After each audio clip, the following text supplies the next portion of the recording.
name is Charles Lawrence. I wonder if you can spare a moment of your time to hear what I have to say about my new book. I say new, but in fact it's taken over 30 years. I must emphasise, by profession, a scientist and not an historian. And as a consequence, I've used the same analytical, rigorous approach that I would normally use in my profession. However, to quote John Hamill, I brought to my research a discipline and analytical mindset unencumbered by formal historical training, and approached this age-old subject from a totally different perspective, and as a result have made some very interesting discoveries. Indeed, for the book's frontispiece, I, like Abraham Lyle, have used the iconic image of a tin of golden syrup, principally for the biblical quotation beneath the lion and its swarm of bees, since it exemplifies the root, marrow and branch of the discoveries that I have made surrounding the Freemasonry Grand Lodge in the early 1720s, and which embraces all the essentials of the Freemasonry we know today. When, as a scientist and not a ritualist, I first attempted to understand the science that was repeatedly referred to in the ritual, the only place I could find any evidence of it was in the symbolical lecture of the Royal Arch, and then only obliquely and with certain contradictions. The founders would have been perfectly aware of those contradictions. But more surprisingly, in the first official publication of the Royal Arch Ritual in 1845, the science in it had remained unchanged. Why was this so? In fact, the reasons are many, but first and foremost, the founders' imperative was not to jeopardise their position in society or their relationship with the established church. They clearly adopted and adapted suitable elements of the existing ritual, knowing it would be impolitic to insert certain examples of the contentious science now being accepted by the Fellows of the Royal Society. Burning at the stake for heresy may have been a thing of the past in England, and although it was acceptable in certain circles to flaunt contentious scientific concepts, the church was certainly not included. Indeed, such was the stranglehold of the church on the major universities, it was still necessary to take holy orders if one wished to study beyond a Bachelor of Arts degree. After an introductory chapter, the book deals with the many examples of contemporary science alluded to in the ritual of the 1720s. The text contains many illustrations, both in black and white and colour.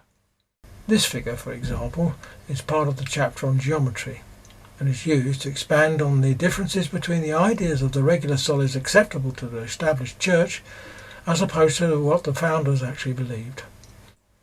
It was clear that in order to make progress it was necessary to establish who these strong men of 18th century science and industry were. I had to ask, who were the Georgian entrepreneurs who were laying the ground rules of a society whose eventual development would lead to the sweetness that typifies current craft Freemasonry. A brief profile is made of these important men of influence. Most may be identified from the contemporary minutes of the affiliated lodges extant at the time. Bearing in mind the prevailing social standards, this survey was enhanced by the interpolation of happenings within, but more especially those in the world outside of Freemasonry. Parodying the film, these men could be categorised as the good, the bad, and possibly the ugly, who were not just Masons but real founders, and in some cases were to become the principal rulers of the craft. Every Mason has an understanding of what Freemasonry is, from whence it stems, and its basic ethos. Most are convinced of its great antiquity and laudable characteristics, such as the willingness of those of high status in society to share its egalitarian principles by exchanging the sceptre for the trowel, but resignedly accepting the protocols associated with innate ancestry and deference towards dignitaries such as the raft of aristocrats who would henceforth hold the highest possible office. In order to progress this research, it was necessary to gain some understanding of how and when the basis of this regularised Freemasonry they were advocating actually came about, but also to ask the same two questions of this newly created style of leadership. To this end, The book then considers the sociology and circumstances over the period between Henry VIII's dissolution of the monasteries and with it the end of the reputed aura and all-powerful position held in society by operative Masons. Their world was shattered at a stroke, and over the next 180 years they were replaced in the people's minds by speculative or free and accepted Masonry.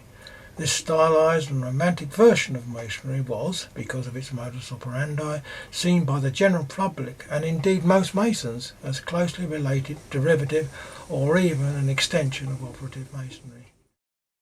The book then takes a closer look at the antecedents of the first 20 aristocrats who were to occupy the position of Grand Master from 1721 onwards. This reveals that there were very few indeed who could claim a long, unbroken ancestry, and further reveals an extremely strong Celtic bias and near certain influence, exemplified and triggered by James' ascendance to the English throne. The book then concentrates on the Reverend John Desaguliers, Doctor of Law, Fellow of the Royal Society, scientist, engineer, divine, and the third Grand Master of the Premier Grand Lodge in 1719, the very personification of the strong, who realised that the Premier Grand Lodge was the perfect vehicle for them to exploit and create an organisation that had the potential to be placed among the very top echelons of contemporary society. To have engineered the transformation of this low-powered gathering of people with a modest objective of only seeking a quarterly meeting between their respective lodges into a high-powered society attracting an array of the leading members of society and galvanise their interest was truly remarkable. Was that his formula for Freemason? It was effectively perfect. The famous would enjoy status and elevation without much effort or even the need to attend. Those immediately below them would enjoy the power entrusted to them by the absence of their masters and the freedom to set policy. Or those from the become part of that Premier Grand Lodge scene would have enjoyed the opportunity of association and the homage due to them on their return to their own lodges.